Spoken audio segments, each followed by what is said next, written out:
Package یا قاضی فائز عیسیٰ صاحب کی ایکسٹینشن کی 3 کوششیں ناکام ہو چکی ہیں، لیکن چوتھی کوشش کے لیے صف بندی جاری ہے، صف بندی ہو رہی ہے۔ جی ہاں،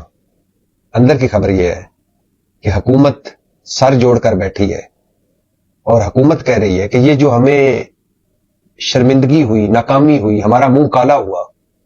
اور ہم آئینی ترمیم نہیں کر سکے بلند و بانگ داموں کے باوجود، ہم اب کیا کریں کہ یہ آئینی ترمیم ہو جائے، کیونکہ اسی آئینی ترمیم پر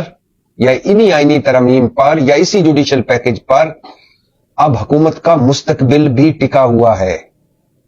آپ کو پتا ہے نا کہ یہ جعلی حکومت ہے، آپ کو پتا ہے نا کہ یہ فارم 47 کی حکومت ہے، آپ کو پتا ہے نا کہ ان کی یہ خلا میں، ہوا میں ہے، ان کے قدم زمین پر نہیں ہے،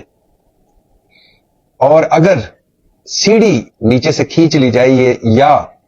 تھوڑا سا سارا پیچھے سے بیساکھیاں ہٹ جائیں تو یہ تو دھڑام سے گر جائیں گے۔ تو حکومت کو سنا جا رہا ہے، لنگر گپ ہے، آپ بھی لنگر گپی سے سمجھیے گا کہ حکومت کو کنوے کیا گیا ہے کہ اگر آپ یہ نہیں کر پائیں گے تو پھر آپ اور کیا کر سکتے ہیں؟ اگر معیشت بھی آپ نہیں چلا پا سکتے، خود قرضہ بھی آپ کو کوئی نہیں دیتا، باہر کے ملک کے تعلقات بھی آپ سے ٹھیک نہیں ہو پاتے، اندرونی دہشت گردی کی جنگ میں بھی آپ ایک پیج پہ ساروں کو نہیں لا سکتے، پارلیمنٹ آپ نہیں چلا سکتے، ڈے ٹو ڈے افیئر آپ نہیں کر سکتے، اور آپ کے نواز شریف صاحب فارغ ہو گئے، آپ کے آصف علی زرداری صاحب ایوان صدر سے اب نکلتے ہی نہیں ہیں، آپ سے مولانا صاحب آپ کے اتحادی نہیں منائے جا رہے، اور آپ ایک آئینی پیکج جو ہے یہ نہیں منظور کروا پا رہے، تو پھر آپ کس مرض کی دوا ہیں؟ بڑا سنگین، بڑا سیریس تھریٹ ہے حکومت پر، اور اگر یہ آئینی پیکج منظور نہ ہوا تو ہو سکتا ہے آپ کو یہ ضرور لگے کہ حکومت موجود ہے، گئی نہیں، لیکن یہ ضرور ذہن میں رکھیے گا کہ اگر یہ ترامیم منظور نہ ہوئی تو حکومت کی الٹی گنتی شروع ہو جائے گی۔ جس دن، آپ کو یاد ہوگا، جس دن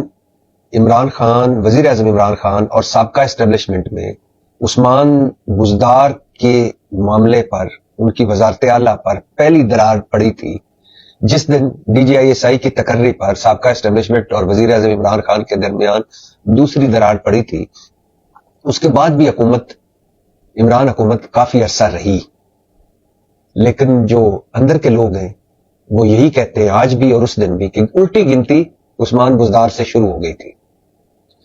تو اگر یہ آئینی ترامیم نہ ہوئی تو الٹی گنتی اس حکومت کی شروع ہو جائے گی، باقی کتنا عرصہ اور رہ جائے گی یہ علیحدہ بات ہے۔ حکومت اپنی ناکامی، اپنی شرمندگی اور اپنے منہ کالا کرنے کے معاملے کو ایک دوسرے پہ ڈال رہی ہے۔ کچھ لوگ محسن نقوی پر ملبہ ڈال رہے ہیں کہ ذمہ داری تو ان کی تھی، گارنٹیاں تو انہوں نے دینی تھی، نا تجربہ کار نکلے نا،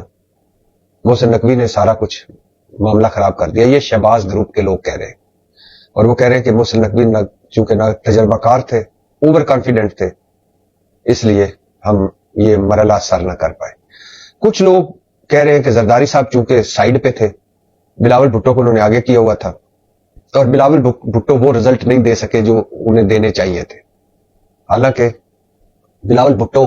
پیپلز پارٹی بھی کہہ رہی تھی کہ مولانا صاحب تو فکر ہی نہ کرے، مان جائیں گے۔ کچھ لوگ اعظم نذیر تارڑ صاحب پر بھی تنقید کر رہے ہیں اور کہہ رہے ہیں کہ اعظم نذیر تارڑ اگر کسی جوگے ہوں تو کم از کم ایسا ماحول بنا لیتے کہ اینڈ پر یہ تو نہ کم از کم کوئی کہتا کہ ہمیں تو مسودے کا پتہ ہی نہیں ہے۔ مطلب اعظم نذیر تارڑ صاحب پہ ملبہ اس لیے ڈالا جا رہا ہے کہ آپ اگر چند خفیہ جو ترامیم ہیں، اور تھیں خفیہ ترامیم جو ابھی بھی سامنے نہیں آئی،